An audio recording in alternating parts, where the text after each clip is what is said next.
Why is it important to study the period between the Testaments? Why is it important? I've been trying to kind of sell this to you guys over the last, what have we been in it, four class periods, maybe 5 class periods. Why is it important to study between the Testaments?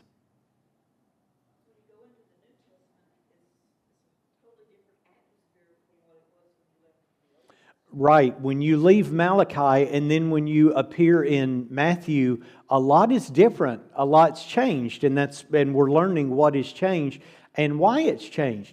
Can anyone think why else we would want to study between the Testaments? And again, we've tried not to, and we're trying not to make this just an overly heavy, weighty study, just because we're trying to get, it is, number one, 400 years of history, but we're only trying to get the elements that are the most important to kind of tell the story. But why is it important to tell that story? Because it fulfills prophecy. It fulfills prophecy. Why is it important to show that prophecy is fulfilled?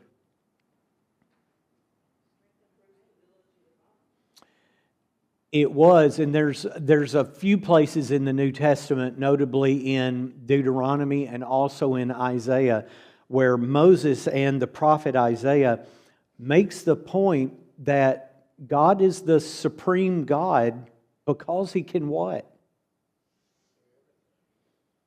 Because He can what? He can what? He can tell the future. I one time got a response to one of the videos, and it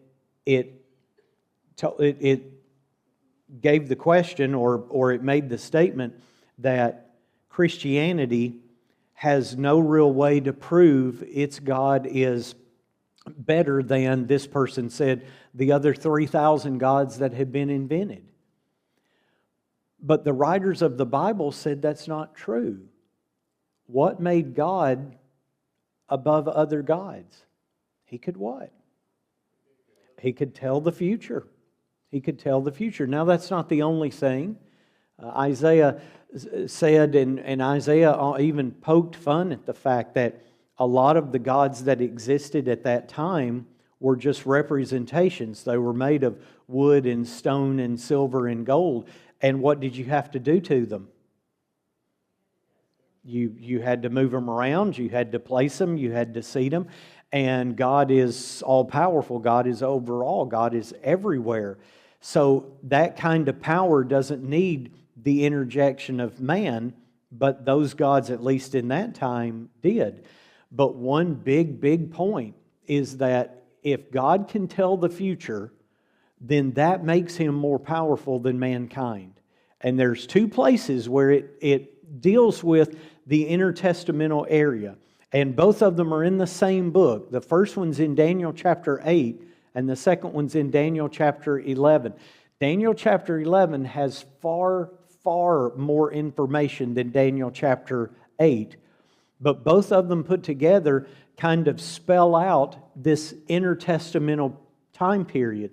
And to the point, they deal with the majority of that textual information of those numbers of verses, deal with essentially one individual. What one individual is that? A clue would be that we studied him last week. Antiochus IV Epiphanes. Now, why bring up Antiochus IV Epiphanes?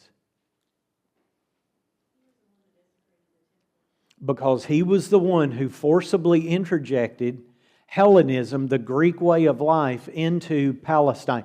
And it wasn't just an appreciation of the art or an appreciation of the architecture.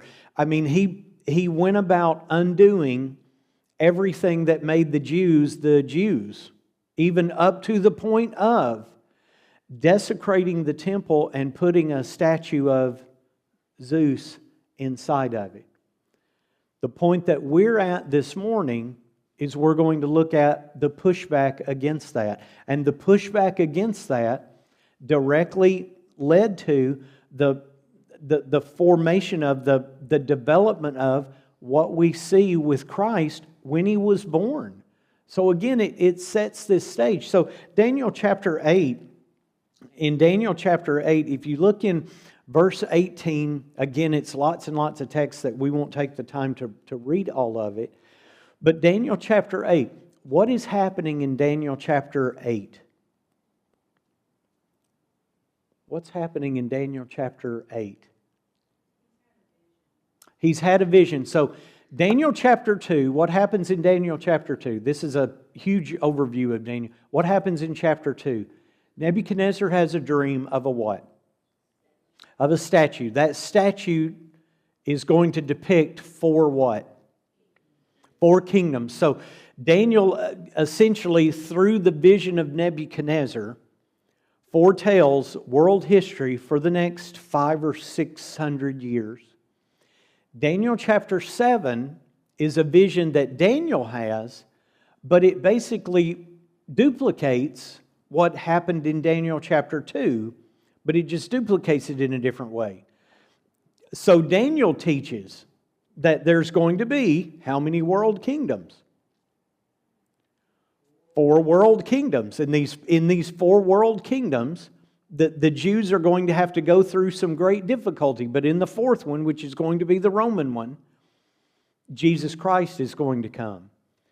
So now in Daniel chapter 8, what Daniel chapter 8 does is that he takes 2 of those kingdoms, which is the middle 2, the Persian and the Greek empires. He takes those 2 and then kind of blows it up. So we got a little piece of furniture, 2 pieces of furniture, and it gives you diagrams on how to put it together, which aren't half bad, but there's some parts of it you just can't tell what's going on. So what did the directions do? For all the men who've sat there and went through page after page after page after page, or all the ladies who've done it, what does it do? It gives you I think in drawing terms it's called an explosion. So it takes this little bitty element that's really, really hard to see exactly what screw is being used and exactly what hole it goes into, and it explodes it. So you get this much larger view of it. That's kind of what Daniel 8 does to Daniel 7. But he doesn't explode all of the 4 world kingdoms. He only picks a couple of them. And again, it's up to just mere speculation as to why he does that. I think it's to prepare the Jews against the enemy that would be Antiochus IV, because he was going to be the person who literally was the spearhead against the Jewish way of life. Again, Antiochus IV was in a list of rulers that we saw last week, is just one more among 20 different kings that the Seleucid or the Syrian Empire had. But he went against the Jews unlike anyone else. In fact, in Daniel chapter 11, when you look in Daniel chapter 11, how many verses did Daniel chapter 11 have? Let me just show you. Let me just give you kind of a comparison. How many verses are in Daniel chapter 11? Again, verses are arbitrary, didn't come along for hundreds of years after the text was written, but there's 45 of them. Did you realize that the first 20 verses talk about all of the conflict between the king of the north and the king of the south? The king of the north was the Syrian Empire that was born out of Alexander the Great's empire, the Greek Empire. The king of the south was the Ptolemaic Empire, again, born out of another one of Alexander the Great's generals. So the first 20 verses talk about the conflict between the two of them. Palestine's caught right in the middle, geographically and politically. But then we get to verse 21. And verse 21 begins this description of someone who is such an incredible enemy of God that, interestingly, what do a lot of people, if you just went up to the random person, and if they have a good semblance of Bible knowledge, and you start talking about Daniel chapter 11, who will they tell you is in Daniel chapter 11? They will tell you it is none other than the Antichrist. Brethren, it's not the Antichrist. It's Antiochus IV. From Daniel chapter 11, verse 21, down to verse 45, it talks about his manner, it talks about his character, what he was going to accomplish against the Jews. And now this morning, for just a few minutes, we're going to talk about the Jewish reaction to that. Because the Jewish reaction to that essentially formulated so much now of what we see in the New Testament. So, the Hellenizing Jews, the ones who had kind of been really influenced by Antiochus IV and the whole movement of Hellenism, which is to bring the Greek way of life into the land of Palestine, made an altar at a city called Modin, a village called Modin. Modin was between Jerusalem and in the north, what is now Tel Aviv. So there's not actually that much difference between in miles between Jerusalem and Tel Aviv now. So Modin was somewhere in between the two of them. And they were forcing people to worship not God, but they were forcing people to worship Zeus or Jupiter. So as these Jews were coming forward to kind of worship this altar of Zeus or of Jupiter, this one individual, Mattathias, who was a priest, came up and killed the Jew who was about ready to give obedience to this altar at Zeus, or altar of Jupiter. So some of the reliefs that have been created here is Mattathias standing against this I want to say a poor Jew. I mean, the Jew definitely would have known what he was doing in bowing down to a foreign god, not the God of Israel. Mattathias kills him. And that sparks what? The Maccabean revolt, which we're going to start to get a little bit into. So one representation of it, another one looked something like this. So here are this one, as you can see, is more Renaissance era. But here's the two of them standing against one another. And Mattathias is going to be, at least in this instance, Mattathias is going to be the one who is victorious. This began the whole Maccabean revolt. Now, just like you would normally think of revolts like this at the beginning, what kind of warfare do you believe was occurring? Mattathias had several sons, so these several sons are going to be the future rulers of the revolt. But we would call it a grassroots effort. So what kind of warfare do you think they've got in the very beginning? What do we call it? Guerrilla warfare. Guerrilla warfare. And it's actually pretty amazing just how victorious they were and just how much strength they gained at the very beginning. You know, again, representation after representation to show and to kind of speak of just how good the revolt went in their favor. So, they stand against the Hellenizing forces. Those Hellenizing forces kind of first put in place by Antiochus IV. As they are standing against it, and as it's kind of guerrilla warfare, like a lot of governments, how do you think the Syrian government responded?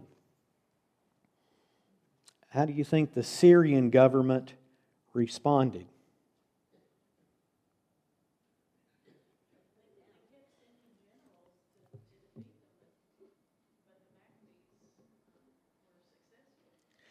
At the very beginning, they actually didn't take it incredibly seriously. And because they didn't take it incredibly seriously, along with the fact that you've got, Mattathias and then his sons coming along, winning, small victory after small victory, they began to build a what? A following. They began to build a following. In fact, a following that would soon become so great that the Syrians weren't going to be able to overcome it. So Mattathias, and again, he was an aged priest. He's not going to live long after this initial moment of sparking this outrage against the Hellenizing Jews and against the Hellenizing Greeks. So it wouldn't be long until his son takes over. And his son's name was Judas. Now, Judas is where we get the actual Maccabean revolt, because his name was Judas the Maccabee. Remember, back then, when did we start getting last names? When did we start getting last names? Do you know this? We didn't have last names until what point? When did we start getting last names? Yeah, like 1200 AD. We didn't have middle names for a long, long time.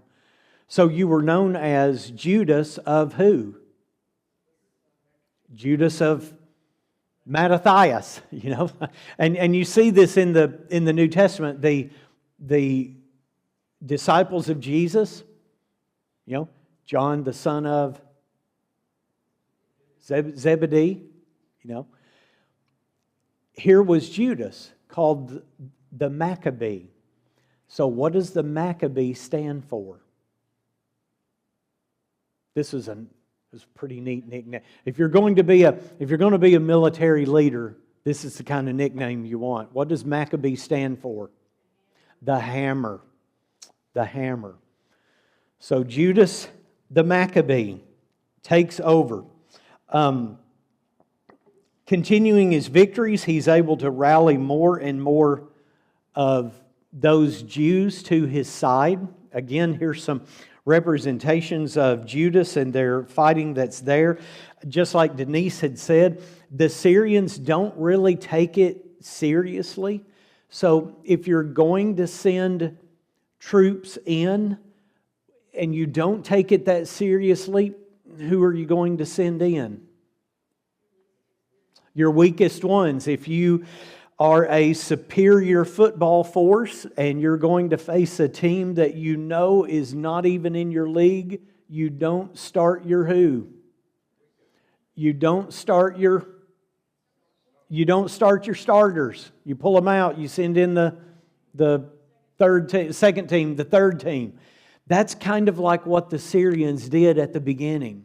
They sent in the third team. And of course, Judas Maccabee, who was, not only a great strategist, but someone who had, I'm sure as far as he considered it, who had the counsel of God and the power of God on his side. They kept sending inferior people. Judas and the rest of the Jews kept what? Kept winning. Kept winning. So the king ultimately of Syria had to begin to take this seriously. And maybe you could call it providential. I'm always a little bit hesitant to kind of lean in with the idea of providence. However, right about the time that the Syrian kings and with his Syrian generals are going to have to really mount some kind of tremendous response to this, they've got to deal with problems elsewhere, notably Parthia. And Parthia was way, way out to the east, more like around the realm of Babylon at that time. So their interest is kind of divided. They kind of table this, they shelve it, figuring that we'll just what? We'll just come back to it at some time later. There is a note here that I had mentioned. The Syrian king had a particularly good general. In fact, it was a general that was going to be instrumental against the Jews. His name was Lysias. So Lysias had an army of Syrians, of Hellenistically minded Jews, of volunteers to try to go in and defeat the Maccabees.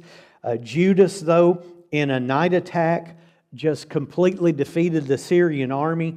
He got a lot of their plunder, and this was done at Emmaus. So Emmaus reminds you of what?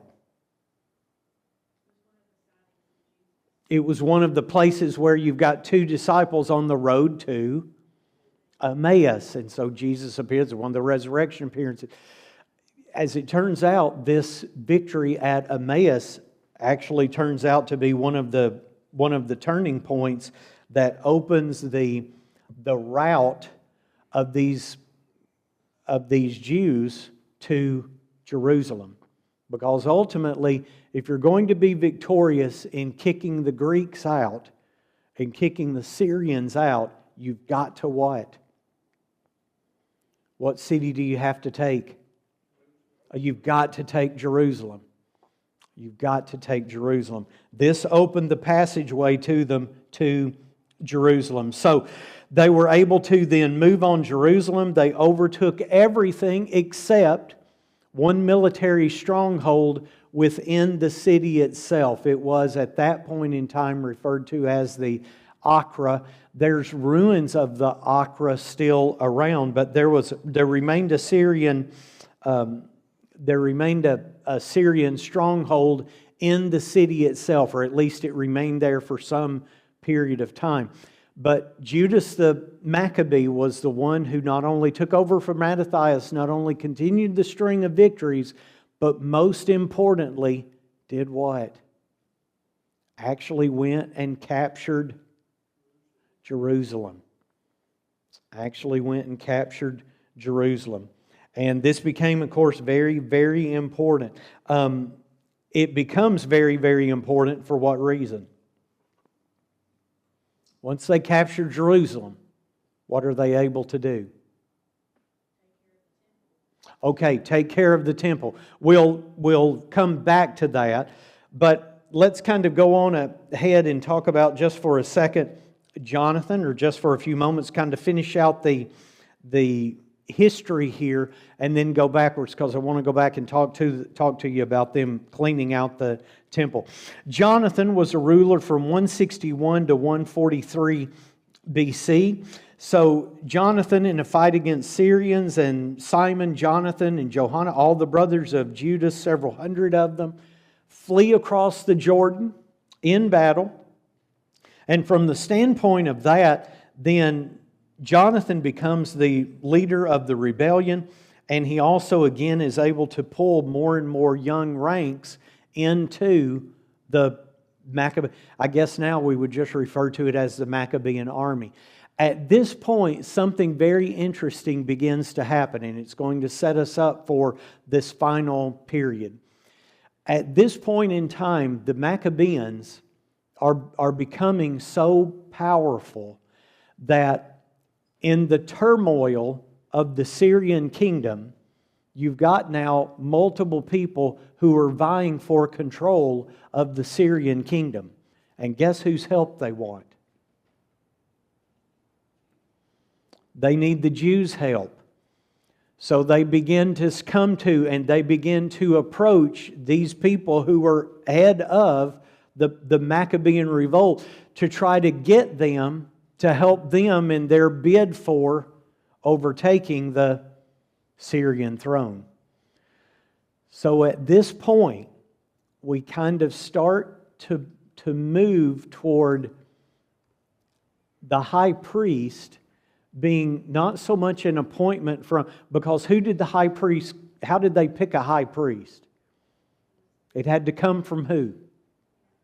It had to come through the lineage of Aaron. Now it begins to subtly shift and become a what? A political appointment. A political appointment. Now in our final lesson, we'll talk about the development of all of the sects in Judaism, especially the Pharisees and the Sadducees. As we move into the New Testament era, where do the high priest, which sect of the Jews did the high priest come from? The Sadducees. The Sadducees, they were the aristocratic sect of the Jews. This is beginning to formulate right now. 160 years before the time of Christ, this is when this is starting to develop. And it kind of begins with, Jonathan. So Jonathan actually becomes, because he sides with one of the groups of people, one of the men who's trying to overtake the Syrian throne. Jonathan was high priest, he was governor of Judea, and he was then appointed as a member of Syrian nobility. So think about that. His father, one generation ago, his father Mattathias the priest was probably seen as, from the Syrian point of view, as some crazy old man who had killed a Jew and now had enraged this group of people. To now his son is high priest, governor of Judea, and member of the Syrian nobility. Even at this point in time, the Romans become involved. I mentioned to you in earlier lessons, as we get to the Roman period next time, don't think that when the Romans enter into Palestine, that this is just the first appearance of the Romans. The Romans have been around as a political power for hundreds of years. The Romans themselves noted Jonathan as a friend of Judah. As a friend of Judah. Actually, the Maccabean revolt under the time of Jonathan prospered quite a bit. Quite a bit. His brother Simon then came to the throne. His brother Simon comes to the throne, and this is the final one that we'll talk about this morning. Simon reigns from 143 to 135 BC.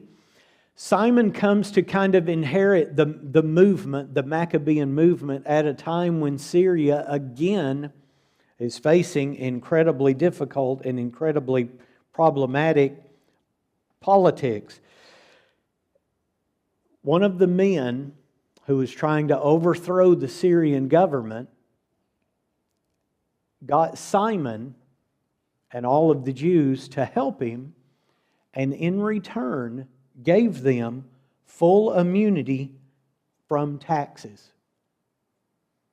Full immunity from taxes. Now you can imagine this not only caused great rejoicing because they no longer were under the burden of taxation, but at this point in time, this was the major movement to Judah becoming its own independent state. And that's how we see Judah when you get into the New Testament. So, were they under the control of Rome? Yes, but what could they do? And Judah's situation was kind of unique in the New Testament. What could they do? They kind of had their own government. And it was, the best word that I could use to describe it would have been a theocracy. So their government essentially was run by who?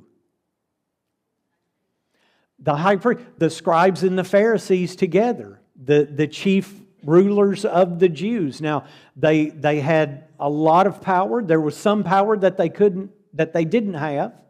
For example, what power did they not have? They couldn't do what?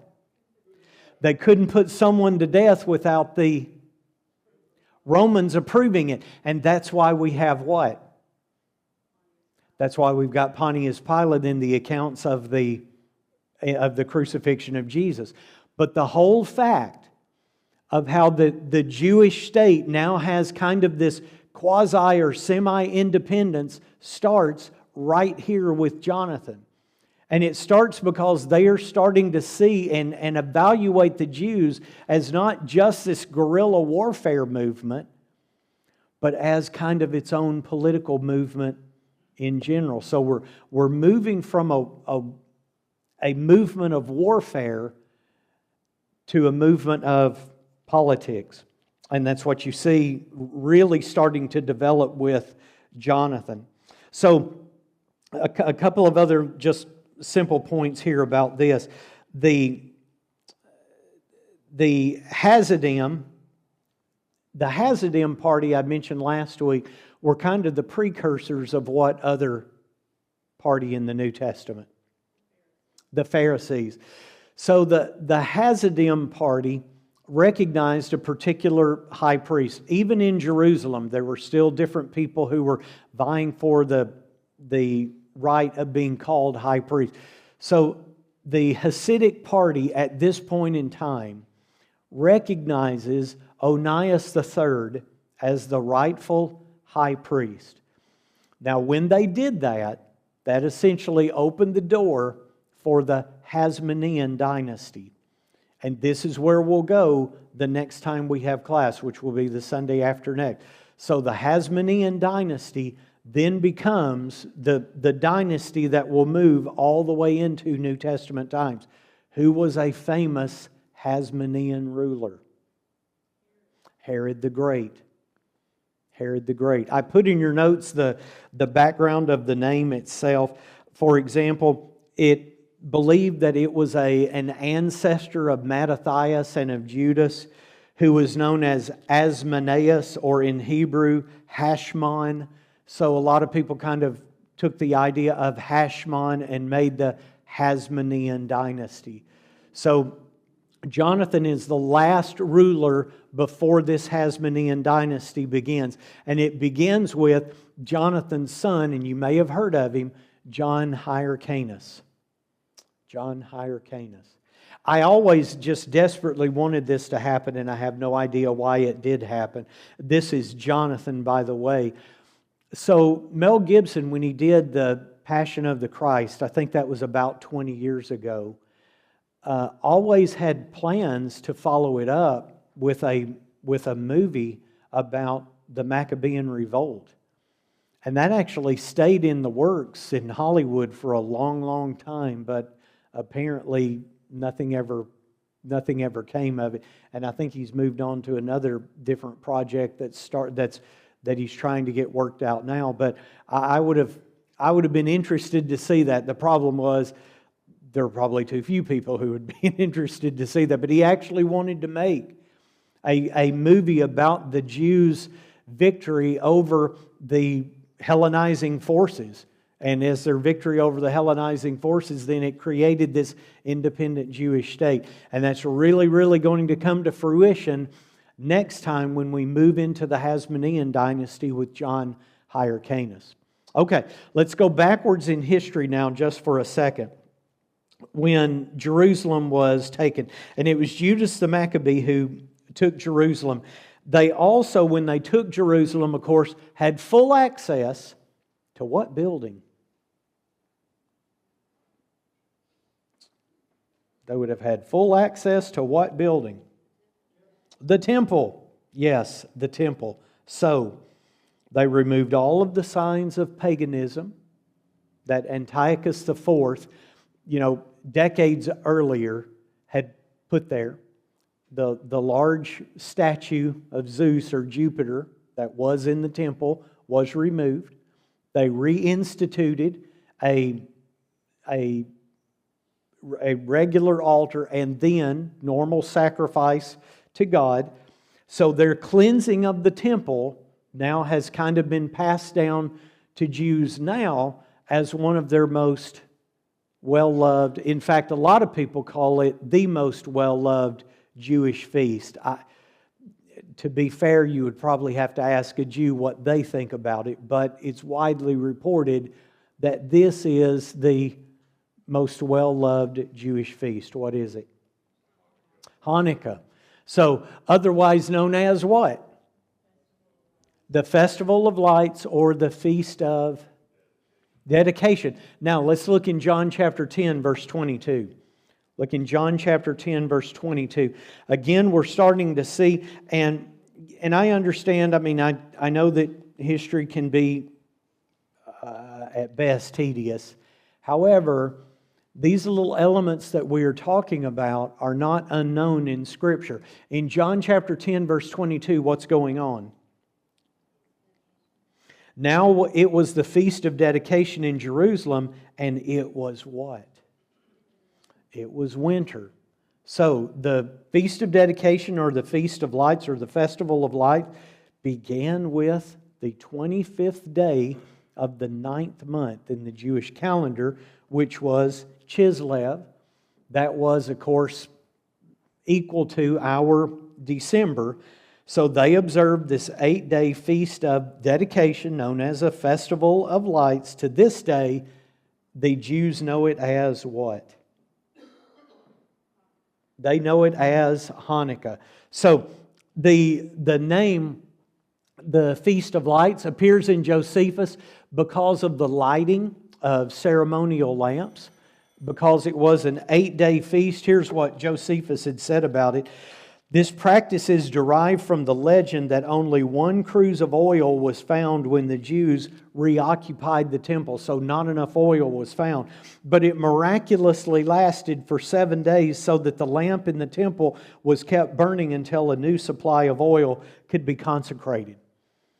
You know, again, that was just the stuff of legend, but it was enough stuff of legend for it to become kind of the basis of the naming convention. So, of course, since this feast now has been known as Hanukkah, and what takes place during Hanukkah now?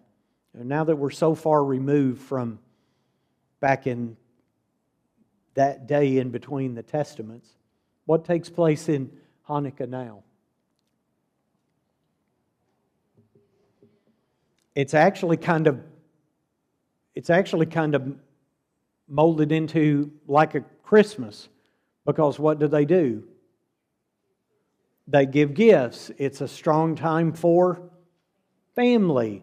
So for the Jews, and if you read anything about things that go on during Hanukkah, it's actually really remarkably similar to everything that a traditional American Protestant family would do for Christmas. It became, and that's probably why a lot of people refer to it as the most beloved of all of the festivals. Number one, it's a long one. It's 8 days. I can't think of another modern day feast that the Jews would observe that's as long. Now, you know, of course, I know about the Feast of Tabernacles and Pentecost and all of that, but as far as a